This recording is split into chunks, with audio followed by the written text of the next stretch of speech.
Mais que faites-vous là, grand fou? Vous voulez être spoilé avant l'heure? Bonjour tout le monde, bienvenue dans cette nouvelle vidéo, bienvenue à tous les mazos qui souhaitent être un petit peu spoilés avant l'heure, évidemment. Bienvenue dans cette nouvelle vidéo qui est sur un thème que j'apprécie tout bonnement beaucoup. Il s'agit de la saison 2 de The Last of Us qui va être enfin sur les écrans le 14 avril 2025. Et normalement, si vous voyez cette vidéo, c'est que ça va sortir demain, tout simplement, voilà. Bon, en soi, j'ai blagué tout à l'heure en faisant l'introduction de la vidéo, mais vous allez pas avoir beaucoup de spoil ici.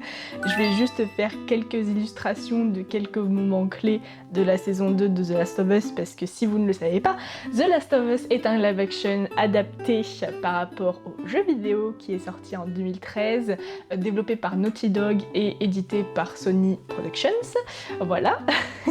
Donc c'est une adaptation et forcément il y a déjà la suite en version jeu vidéo que j'ai pu avoir l'occasion de voir, donc personnellement je sais déjà ce qui va se passer, voilà.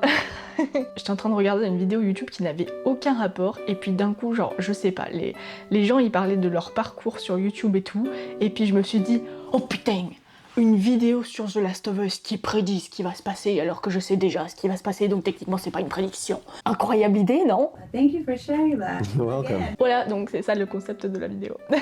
Si vous êtes là, c'est que vous avez apparemment, visiblement apprécié la saison 1, sinon vous serez pas en train de vous faire chier en fait par rapport à la saison 2. Mais voilà, aujourd'hui on part pour une nouvelle aventure avec l'illustration de 3 moments clés. De base ça devait être 4, mais je ne vais absolument pas vous partager le carnage qui a été l'illustration numéro 1, parce que j'avais décidé à ce moment-là de m'inspirer également du style d'Arcane, parce que je suis complètement obsessed avec donc cette série, sauf que très mauvaise idée finalement, ça n'a rien à voir The Last of Us et Arcane, même si le côté sombre, ok, du scénario, ok, il y a un truc, mais le style, ce n'est pas du tout la même chose. Je sais pas pourquoi j'ai eu cette idée, je ne sais pas pourquoi, mais je ne vais absolument pas vous partager le carnage que ça a été, sinon ma carrière d'artiste est finie tout simplement.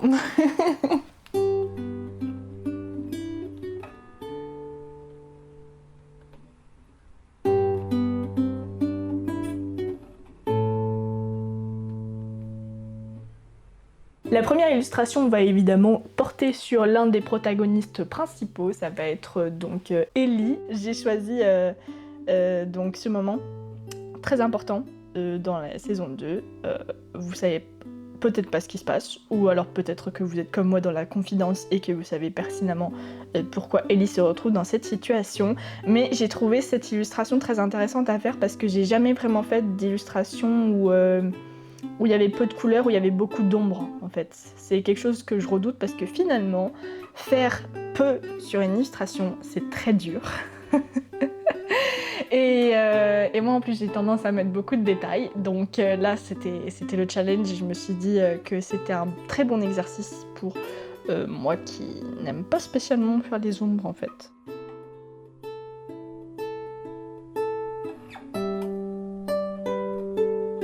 Là, c'est un très bon exercice.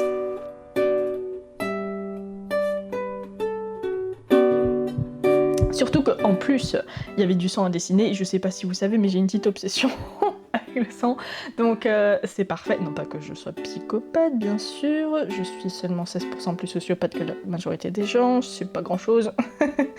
Voilà, mais du coup ça m'a bien intéressé de dessiner cette scène. Je sais, l'angle du cou n'est pas le bon, la tête est relevée vers le haut au lieu du bas, mais je trouve que finalement ça rend pas si mal que ça, et puis c'est pas comme si je devais vraiment suivre à la lettre ce qui avait été fait dans le jeu vidéo, parce que peut-être même que dans la série ça va être adapté comme ça. Qui sait, peut-être que je suis médium finalement, et que la tête va être relevée vers le haut au lieu du bas dans la série, et que je suis juste un génie en fait. Au final, ça a été une bonne expérience.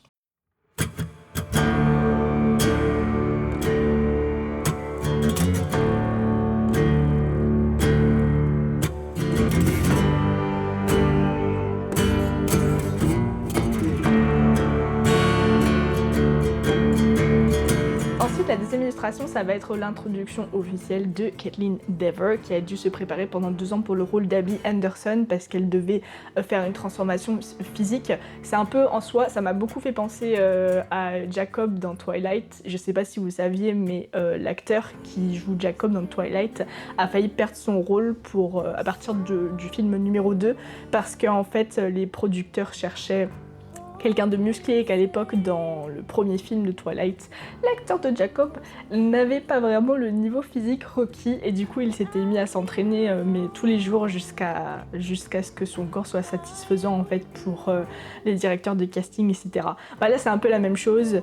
Kaitlyn Dever a été choisie par l'équipe de casting et en fait elle a mis 2 ans à se préparer physiquement pour pouvoir endosser ce rôle, ce qui est compréhensible parce que quand on compare les images de Kaitlyn Dever qu'on a d'il y a quelques années et l'image d'Abby Anderson, c'est quand même pas le même délire, donc c'était assez raisonnable de lui laisser quelques années.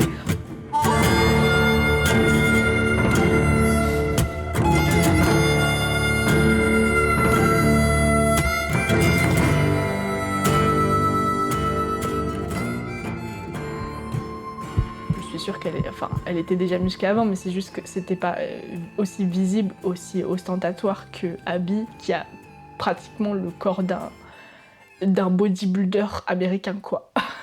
Ce que je trouvais intéressant, c'était la lumière bleue, un petit peu, et puis le côté transpiration aussi.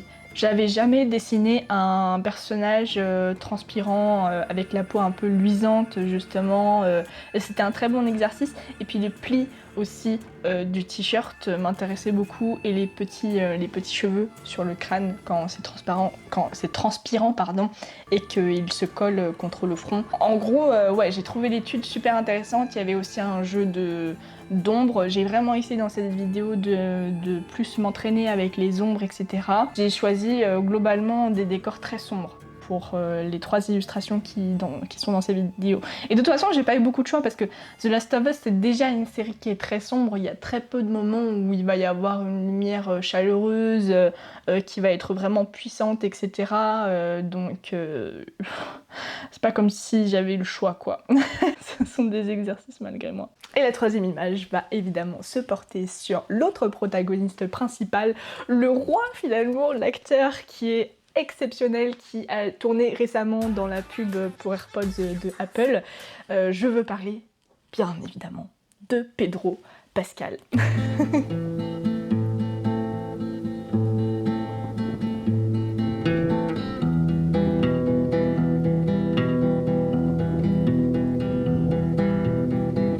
La 3e illustration et dernière illustration est venue un peu sur le fait, comme ça. J'avais pas forcément prévu de la faire, surtout que de base, je devais faire l'illustration Carnage, l'illustration 1 et l'illustration 2. Mais finalement, en fait, je me suis re-rappelée de la chanson super touchante que Joël chante à Ellie, une chanson qu'il a écrite pour Ellie. Comfort to you, comfort to you. We ain't got nothing to do with where you are, or where you've been, or where you're going. C'est un moment tellement touchant que je me suis dit que j'allais manquer quelque chose si je dessinais pas ça. Et puis en plus de ça, je me suis rendu compte après coup que j'avais pas dessiné Pedro Pascal alors que c'est mon personnage préféré, c'est l'un de mes acteurs préférés. Pourquoi est-ce que je voudrais pas le dessiner? Enfin, je comprends pas. Je ne comprends pas. Au final, j'ai pris la décision de remplacer l'illustration avec Ellie qui chante à la guitare par Joël qui chante à la guitare. Et je trouve que cette décision est absolument fantastique parce que le rendu, les gars, on en parle du rendu, mais c'est un truc de malade. Jamais j'aurais pensé que ça rentrait aussi bien. Pardon, je m'auto-complimente, là je suis narcissique au possible, mais franchement, vous trouvez pas qu'elle en jette cette illustration? Moi je trouve qu'il y a un truc. Et aussi au niveau de la lumière, oh my god, que se passe-t-il? En fait, j'ai essayé par hasard de mettre les layers en multiply, en darken, en color dodge et tout, et au final, j'ai trouvé le hack. Hein. C'est ça qu'il faut faire, les gars, pour avoir pour avoir ça, quoi. La lumière de Dieu sur la face. Trop contente de celle-là, de la dernière, trop contente de finir par celle-là aussi parce que finalement c'est ma préférée de toutes. Bon, enfin, pas rien d'étonnant parce que je suis absolument obsessed avec Pedro Pascal. Je trouve ça merveilleux qu'on finisse avec cet incroyable acteur, qu'on finisse cette vidéo comme ça. Donc j'allais redire un voilà pour vous tenir au courant, hein, voilà. Enfin, voilà, j'ai redit deux voilà. Non mais j'en peux plus, c'est une obsession en fait, c'est comme genre et quoi, j'arrête pas d'utiliser ce mot, c'est un truc de malade. Pour résumer ce qu'on a fait du coup, on a fait 3 illustrations, dont une mystérieuse dont vous ne verrez jamais l'existence, ou alors je vais peut-être faire une vidéo où je vais améliorer cette illustration. Peut-être que vous verrez finalement cette illustration chaotique un jour dans votre vie, pour le plus grand dame de vos yeux.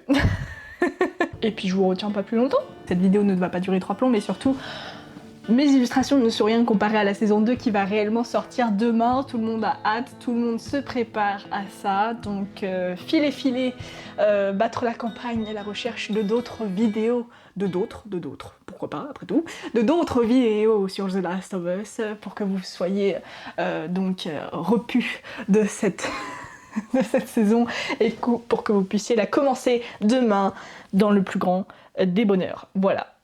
Comfort to you, we ain't got nothing to do with where you are.